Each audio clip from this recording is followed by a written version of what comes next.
ஒரு மாநில வளர்ச்சிக்கு தேவையான மாநில திட்டக்குழுனுடைய அறிக்கை என்பது ஒவ்வொரு ஆண்டும் சமர்ப்பிக்கப்படுகிறது. அந்த வகையில் தற்போது நம்மளோட மாநில திட்டக்குழு செயல் துணைத் தலைவர் ஜெயரஞ்சன் இணைந்திருக்கிறார். சார் வணக்கம் சார். இந்த முறை 4 திட்டங்களை வந்து நீங்க முதலமைச்சரிடம் சமர்ப்பிச்சிருக்கீங்க. என்னென்ன விஷயங்களை உள்ளடக்கிருக்கீங்க? ஃபர்ஸ்ட் இது வந்து இந்த தமிழ்நாட்டில் இருக்கக்கூடிய கிராமப்புறங்களில் இருக்கக்கூடிய வேளாண் அல்லாத வேலைவாய்ப்புகள் அது வந்து என்ன ஆயிருக்கு அப்படிங்கிறது குறித்த ஒரு ஆய்வு.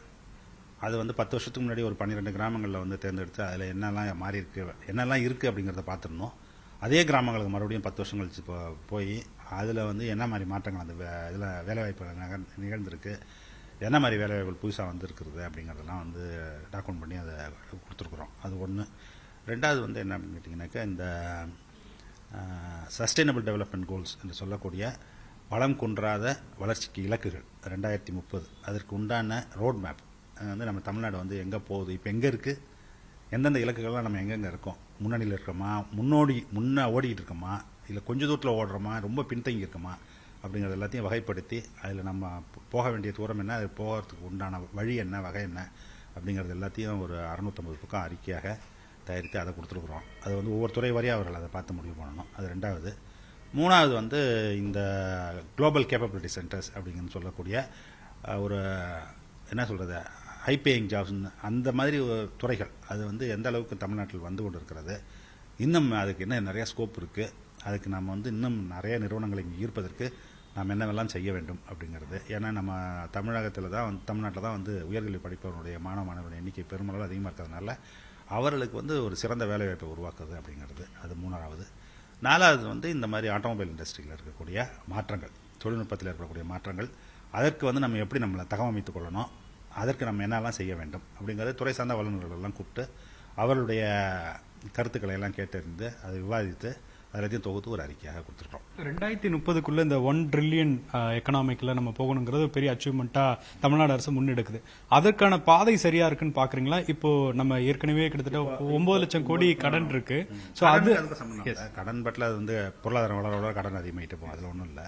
இந்த 9.6 விழுக்காடு 7 விழுக்காடு வளர்ச்சி இதே தொடர்ந்து வளர்ந்தோம் அப்படின்னு சொன்னோம்னாக்கா 2030 கண்டிப்பாக $1 ட்ரில்லியன் போவோம். அது மட்டும் இல்லை, 2047 $5 ட்ரில்லியன் எக்கானமியாக வருவதற்கு எல்லா சாத்தியக்கூறுகளும் இருக்கின்றன.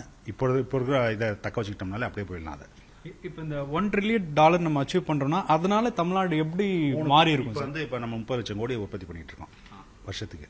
அது வந்து அந்த 1 ட்ரில்லியன் அப்படிங்கும்போது 3 பங்கு அதிகமாக்கணும். அதை இப்போ தனிநபர் வருமானங்கிறது 3 பங்கு அதிகமாகும். 90 லட்சம் அப்படின்னு. ஆமாம், 90 அப்படின்னா 31 32 இருக்கணும்னாக்கா அப்படி வந்து 3 பங்கு அதிகமாச்சுனாக்கா அங்கே போவோம். அப்படின்னா என்ன அர்த்தம்னாக்கா அது மாதிரி வளரும்போது தனிநபர் வருமானம் கணக்கு போட்டுட்டீங்கன்னா அதுவும் 3 பங்கு அதிகமாகும். அப்படின்னு சொல்லும்போது தனிநபர் வருமானம் தொடர்ந்து உயர்ந்துகிட்டே தானே இருக்கு. அப்போ அது வந்து அந்த இடத்துக்கு 3 டைம்ஸ் அதிகமாக்குறது அப்படிங்கிறது தான் நம்மளுடைய கனவு. இப்போ நம்ம வந்து மற்ற மாநிலம் கம்பேர் பண்ண நம்ம வந்து உயர்கல்வியில அதிக அளவுல இருக்கிறோம். இப்போ அதுல சேஞ்சஸ் பண்ணணும்ன்ற நீங்க உங்களுடைய சஜஷன் இருக்கு. அது எந்த மாதிரியான குளோபலா அது எப்படி ஒரு மாற்றத்தை கொடுக்கும் சார்? என்ன மாற்றம் வருது? அந்த நிறைய வந்து புதிய புதிய வாய்ப்புகள் வரும்பொழுது அந்த வாய்ப்புகளுக்கு தகுந்த மாதிரி நம்ம பிள்ளைங்க வந்து இப்போ தயாராகணும். இப்போ முன்னாடி வந்து நம்ம வெறும் பிசிக்ஸ் படிச்சுட்டு இருந்தோம். இப்போ குவாண்டம் கம்ப்யூட்டிங்கிற ஒரு புது ஏரியா வருது. அது வந்து பல $1 பில்லியன் உண்டான சந்தையை உருவாக்கும் அப்படின்னு அவங்க சொல்றாங்க. இன்னைக்கு காலையில் கூட அது தொடர்பான ஒரு கூட்டம், அந்த மீட்டிங் முதலமைச்சர் சந்திச்சு வந்தோன்னு அந்த கூட்டம் தான் கூட்டிருந்தோம் இங்கே. எப்படின்னா தமிழ்நாடை வந்து எங்கே கொண்டு போய் நிறுத்துறது, ஏன்னா அவங்க ஆந்திராவில் ஆரம்பிச்சிருக்காங்க, கர்நாடகா ஆரம்பிச்சிருக்காங்க, நம்ம பின்னாடி தங்கிடக்கூடாது அப்படின்னு சொல்லிட்டு. ஏன்னா இது வந்து என்ன செய்யணும்னாக்கா ஸ்கூலில் ஆரம்பிக்கணும். ஸ்கூலில் ஆரம்பிச்சு அப்படின்னா என்னன்னு சொல்லி தரணும், அடுத்தது காலேஜில் அந்த பாடத்திட்டத்தை உருவாக்கணும், இன்ஜினியரிங் காலேஜில் அந்த பாடத்திட்டத்தை உருவாக்கணும், அதுக்கு உண்டான லேபுக்கு உண்டான வழியை செய்யணும். அது மாதிரி வந்து ஒரு புதிய துறை வரும்பொழுது எல்லாத்தையும் ஒருங்கிணைச்சு ஒரே சமயத்தில் வந்து மேலே தூக்கிட்டு வர்றது இருக்குல்ல. வந்தீங்கன்னா தான் என்ன செய்ய முடியும்னா 4 வருஷத்தில் இன்னும் அதுக்கு வாய்ப்பு வருது அப்படின்னு சொன்னால் ஆள் ரெடியாக இருப்பான். எப்படின்னா இப்போ வந்து நம்ம வந்து 1970 80 ரிசர்வேஷனால அவ்வளோ பேரை படிக்க வச்சு எல்லாரும் வந்து ரெடியாக இருக்கும்போது குளோபலைசேஷன் வருது 91 வரும்போது என்ன ஆகுது, என்ன கம்ப்யூட்டர் வெறும் பேப்பரில் படிச்சுக்கிட்டு இருக்கான்ல, படம் என்ன போட்டு பேப்பரில் வெறும் புக்கில் படம் போட்டிருப்பாங்க, அதை படிச்சுக்கிட்டு நம்மளாம் இருக்காங்கல்ல, அவங்களுக்குலாம் அந்த வாய்ப்பு கிடைச்சிது. தெரிஞ்சுக்கிட்டோம். அப்பதான் வந்து பாக்குறான், இந்த இப்பதான் வருது, வந்தோடனே உனக்கு தெரியுமா அப்படின்னு கேட்டான். இதெல்லாம் மொழி தெரியணும்ல, அது தெரிஞ்ச உடனே என்ன ஆகுதுன்னு அந்த வாய்ப்பு உடனே ஓப்பன் அப் ஆகுது. அதனாலதான் குளோபலைசேஷன்ல வந்து 91 வரும்பொழுது மிகப்பெரிய அளவில் பயனடைஞ்ச மாநிலங்கள் தமிழ்நாடு ஒண்ணு. அப்பதான் வந்து இந்த வளர்ச்சி வந்து ஜம்ப் ஆக ஆரம்பிச்சது. ஏன்னா அதுக்கு முன்னாடி 20 வருஷம் வேலைஞ்சிருக்கும், 30 வருஷம் வேலைஞ்சிருக்கும். அது போல என்ன செய்ய வேண்டியிருக்கு அப்படின்னு கேட்டீங்கன்னா, தொடர்ந்து வேலைஞ்சிட்டே இருந்தீங்கன்னா தான் அடுத்தடுத்த வாய்ப்புகள் வரும்போது என்ன செய்ய முடியும்னு கேட்டீங்கன்னா, ஆட்கள் வந்து கரெக்டா அந்த வாய்ப்புகளை பயன்படுத்தி அடுத்தடுத்து போறது அப்படிங்கிறது நடக்கும்.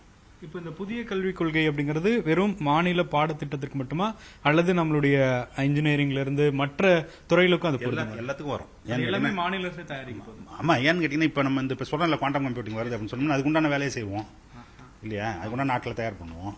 அந்த வேலையெல்லாம் செய்யணும்ல. அது எப்போ டைம் லைன்? அதெல்லாம் வேலை நடந்துகிட்டே இருக்கும், தொடர்ந்து இன்கிரிமெண்டலா நடந்துட்டு. ஒரு நாளைக்கு திடீர்னு வந்து வானத்துல இருந்து குண்டு போடுற மாதிரிலாம் பண்ண முடியாது இல்லையா? ஸ்ட்ரக்சரலா அடுத்த ஆண்டுல இருந்து அமலுக்கு வருது அப்படின்ற மாதிரி புரிஞ்சுக்கலாம். அதுக்குண்டான ஆள் அமைப்பு எல்லாம் உருவாக்கணும். நீங்க வந்து என்ன செய்ய முடியாது கேட்டீங்கன்னா வெறும் நாளையில இருந்து இதெல்லாம் படிங்கலாம் சொல்ல முடியாது. அதுக்குண்டான ஆள் வேணும்ல. முதல்ல அவங்கள ட்ரெயின் பண்ணணும், பிள்ளைங்களுக்கு ஆர்வத்தை உருவாக்கணும். என்ன அப்படின்னா என்னன்னு தெரியணும். அதெல்லாம் உருவாக்குறதுங்கிறது வந்து சஸ்டைன்டான வேலை. கொஞ்சம் கொஞ்சமா செஞ்சுக்கிட்டே இருப்போம். இப்போ ஒவ்வொரு ஸ்டேட்லயுமே வந்து இந்த மனித வளம் வந்து இன்க்ரீஸ் பண்றதுக்கு இப்போ குறிப்பா நம்மளுடைய இந்த தொகுதி பங்கீடு இது மாதிரியான பல பிரச்சனைகள்ல இப்போ ஆந்திரா உள்ளிட்ட பல மாநிலங்கள் வந்து அதிகமா குழந்தைகளை பெற்று கொள்ளுங்கள் அப்படிங்கிற ஒரு முடிவு எடுக்கிறத எப்படி பாக்குறீங்க? தமிழ்நாடு அந்த முடிவு எடுக்கணுமா வேண்டாமா சார்? தெரியல. ஏன்னு கேட்டீங்கன்னா உலக அனுபவம் எப்படி இருக்கு அப்படின்னு கேட்டீங்கன்னா அந்த மாதிரி கொள்கைகள்லாம் ஒன்றும் வெற்றி பெற்றதாக எங்கேயும் வரலாறு இல்லை. எந்த ஊர்லயுமே இல்லை. ஜப்பான்லயும் சரி, கொரியாலையும் சரி, அப்புறம் யூரோப்பில் எந்த நாடுகள் எடுத்து பார்த்தீங்கன்னாலும் எங்கேயுமே அது வெற்றி பெற்றதாக வரலாறு இல்லை. நான் படித்து பார்த்த வரைக்கும் என்ன வருது அப்படின்னு கேட்டிங்கன்னா இந்த மாதிரி ஒரு அந்த ரீப்ளேஸ்மெண்ட் லெவலுக்கு கீழே பாப்புலேஷன் growth போச்சுனாக்கா அதுக்கப்புறம் அதை நிறுத்தவே முடியாது அப்படிங்கிறது. ரெண்டாவது வந்து இது நீங்கள் எல்லாம் என்ன நினைக்கிறீங்கன்னு கேட்டிங்கன்னா பெண்களை வந்து ஒரு பிள்ளை பெக்கும் கருவியாக பார்த்தீங்கன்னா தான் இந்த மாதிரி சொல்யூஷன்லாம் கொடுப்பீங்க. பெண்களுக்குன்னு தனியாக ஒரு ஏஜென்சி இருக்கு இல்லையா? அவங்க தான் முடிவு பண்ணுறாங்க. அது முடிவு பண்ணும்போது அவங்க திருமணமே வேணாங்கிற முடிவில் இருக்க போகிறது அதிகமாக இருக்குன்னு வச்சுங்க, நீங்கள் அவங்களை என்ன செய்வீங்க இல்லையா? அதனால இந்த கொஸ்டினுக்கு வந்து உண்டான பதில் வந்து சிம்பிளான பதில் கிடையாது. இது வந்து பல விஷயங்கள் சம்பந்தப்பட்டது. பெரியார் என்ன சொல்லியிருக்காரு அந்த காலத்தில், பெண் விடுதலை வேணும்னாக்க முதல்ல புள்ள அதை நிறுத்துங்கிறன்னு சொல்றாருல.